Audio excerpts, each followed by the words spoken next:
and welcome to Hifzas Graphics. So in today's video, we are diving into the artist essential tool, the brush tool. So what is brush tool?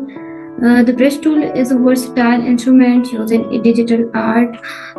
जैसे एक page के ऊपर आप किसी भी pen की मदद से लिखते हैं, इसी तरह ही ये भी ब्रश टूल है, लेकिन ये ब्रश टूल जो सा है ये डिजिटल ब्रश होता है और ये ट्राई करता है आपकी स्ट्रोक्स को, आपके कलर टेक्सचर को, इसके ब्रश के ऊपर आप इफेक्ट्स लगा सकते हो, आप इसके ऊपर एडिटिंग भी कर सकते हो। And the second one is pen tool. The pen tool is a vector based tool. ये एक वेक्टर बेस्ड टूल होता है जो कि आप अपने ड्राइंग के अंदर यूज कर सकते हो और फ्री हैंडली आप इसे यूज कर सकते हो। ठीक है, जैसे अक्सर आपको जो भी आपने पिक्चर इंपोर्ट करनी होती है, पिक्चर आपसे इलस्ट्रेटर में डालना होता है, तो आप कोशिश किया करें वो चीज़ पेन टूल से करें, क्योंकि स्ट्रोक्स आपको पता है आपको कॉपी हो जाती हैं। The third one is colour replacement tool. Colour replacement tool आपको नाम से पता चल रहा है कि कलर को रिप्लेस करता है, एक कलर को दूसरे कलर से रिप्लेस कर देता है। It's a handy tool for adjusting और correcting special colours in your art work. कुछ ऐसे आर्ट वर्क होते हैं जिसके अंदर आपको कलर्स को एडजस्ट करना होता है, कहीं कलर के शेड्स डिफरेंट आ रहे होते हैं, कहीं कलर के शेड डिफरेंट आ रहे होते हैं, तो इस चीज़ को दूर करने के लिए आप कलर रिप्लेसमेंट टूल यूज कर सकते हो। The fourth one is mixer brush tool. The mixer brush tool is used for mixing and blending colors on a page. It's a game changer for digital creators, enabling them to create realistic blend colors seamlessly and achieve various textures. So let's begin our topic. So the first one is brush tool. As you know, the brush tool is used to apply some strokes, some pattern and some shade. सो हम इसके features पढ़ते हैं। सबसे पहले आपको brush tool, जब भी आप ब्रश टूल पे क्लिक करते हैं तो आपको एक बॉल सा नज़र आता है। आपको ये बॉल जो है ये आपकी ब्रश होता है, अपने ब्रश को चेंज भी कर सकते हो।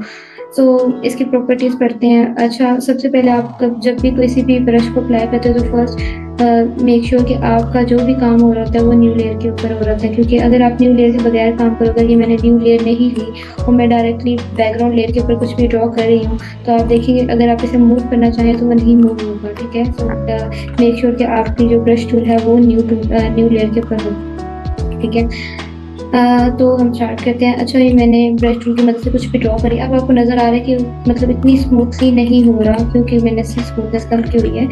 ठीक है, आपने इसकी प्रॉपर्टीज़ पढ़ लेंगे। सबसे पहले ब्रश टूल पे लाके आपने माउस की मदद से अपने माउस का राइट बटन प्रेस करना है, तो आपको ये कुछ नज़र आएगा। इसके साइजेस, हार्डनेस और सॉफ्टनेस वगैरह और ब्रश की टाइप्स देना शुरू कर देगा। ठीक है, यहाँ से आप अपनी मर्जी से कोई भी ब्रश सेलेक्ट कर सकते हो। कुछ भी सॉफ्ट ब्रश चाहिए, हार्ड ब्रश चाहिए, तो यहाँ से आप अपनी मर्जी से कुछ भी ब्रश चूज कर सकते हैं। ठीक है, यहाँ से आपके पास बहुत सी ऑप्शन मिल जाती है। उसके अलावा तो अगर आप अपनी मर्जी से कोई भी ब्रश बनाना चाहते हैं तो तब भी ये ब्रश आपका ऐड हो जाएगा आपका। जैसे मैं अगर पेन टूल की मदद से कोई भी यहाँ से एक ब्रश बनाने की कोशिश करती हूँ, कोई भी राउंडेड ब्रश। ठीक है, ये मैंने एक ब्रश बना लिया। अब मैं चाहती हूँ ये ब्रश कौन सा है, ये मेरा ब्रश की फॉर्म में जब भी मैं ब्रश टूल पे जाऊँ तो मुझे इस तरह का कुछ ब्रश चाहिए, तो मैं एडिट पे जाऊंगी। एडिट पे जाके आपने डिफाइन ब्रश प्रीसेट कर लेना है और उस पे हमने लिख देना है शार्प ब्रश। ठीक है, ओके कर देना है। उसके बाद आप यहाँ जाएंगे तो आपका यहाँ एक न्यू ब्रश सेलेक्ट होके आ जाएगा। ठीक है, आप फिर बाद में अपनी मर्जी से यहाँ से जब भी आपने कोई भी एडिटिंग वगैरह करनी होगी इस ब्रश की मदद से, ये देखिए आपकी मर्जी से ये ब्रश बन के आ जाएगा। ठीक है,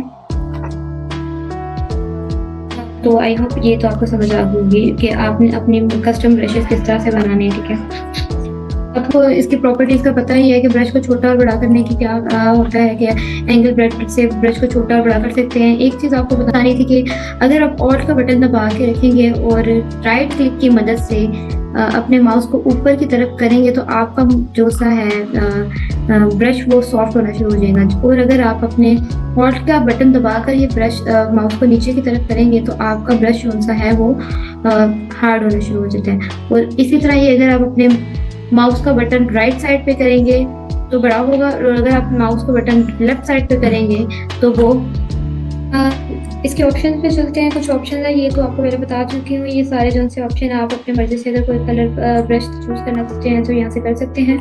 नेक्स्ट आते हैं हमारे कलर मोड्स पे आ जाते हैं। अगर कलर मोड्स पे नॉर्मल पे रख के मैं करती हूँ, अगर नॉर्मल हमारा ब्रश तो ये है। अगर आप ब्रश को यहाँ से ब्रश की सॉफ्ट लाइट करना चाहते हैं, हार्ड लाइट करना चाहते हैं, या इसे बिल्कुल ओवरले करना चाहते हैं, तो यहाँ से आपके ब्रश के मोड चेंज होते हैं। ये इंपॉर्टेंट चीज़ है ओपेसिटी और फ्लो में। अगर मैं इससे पहले फ्लो 100% दोनों का करके देखती हूँ। अच्छा, ओपेसिटी क्या होती है? ओपेसिटी होती है ट्रांसपेरेंसी, ठीक है। अगर मैं ब्रश की ट्रांसपेरेंसी कम करती हूँ, जैसे अगर मैं थोड़ा ब्रश बड़ा करती हूँ, अगर मैं ट्रांसपेरेंसी इसकी कम करती हूँ तो देखिएगा आपको इसका, अगर मैं कलर यहाँ से कोई और सिलेक्ट कर देती हूँ, कोई डार्क कलर सिलेक्ट करती हूँ, ओपेसिटी मैंने 59 कर दी और अब मैं अपना ब्रश अप्लाई कर रही हूँ तो देखिए इसकी ट्रांसपेरेंसी, पहले अगर ओरिजिनल कर्सर अगर इसका 100% था, बिल्कुल रेड नजर आ रहा था, लेकिन ओपेसिटी कम होने की वजह से उसकी ट्रांसपेरेंसी कम हो रही है, ठीक है। लेकिन अगर मैं इस और एक चीज़ ये है कि आप इसके ऊपर अगर आप कोई और ब्रश भी फेरेंगे तो आपको पीछे वाला ब्रश नज़र आना शुरू हो जाएगा। ओपेसिटी क्या होती है? किसी भी चीज़ का ट्रांसपेरेंसी, आपके ब्रश की ट्रांसपेरेंसी कितनी है, ठीक है। लेकिन अगर फ्लो की बात करूँ तो फ्लो क्या होता है? फ्लो होता है आपके कलर की लेयर के ऊपर जो आप कलर अप्लाई करते हैं वो उसकी क्वालिटी होती है, ठीक है। अगर मैं ओपेसिटी इसकी बिल्कुल 100% करती हूँ और अप्लाई करती हूँ तो ऐसा है।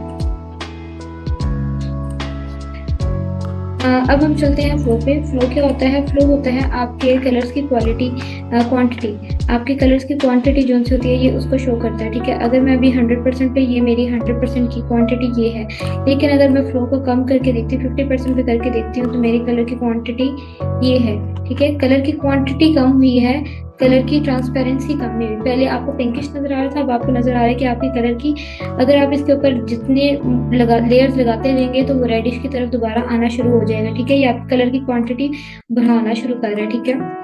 यहाँ से आपकी इसकी समझ आ गई होगी। नेक्स्ट वन है हमारे पास इसकी स्मूथिंग। स्मूथिंग क्या होती है? आपका जो ब्रश है वो कितनी स्मूथली चल रहा है, ठीक है। मैंने अभी अगर इसको 38 पे रखा है, बिल्कुल जीरो स्मूथिंग रखी हुई है। तो वैसे अगर आप ब्रश जब अप्लाई करते हैं तो स्मूथिंग आप 0 पे या 50% पे रखा करें, बहुत अच्छा ब्रश चलता है, ठीक है।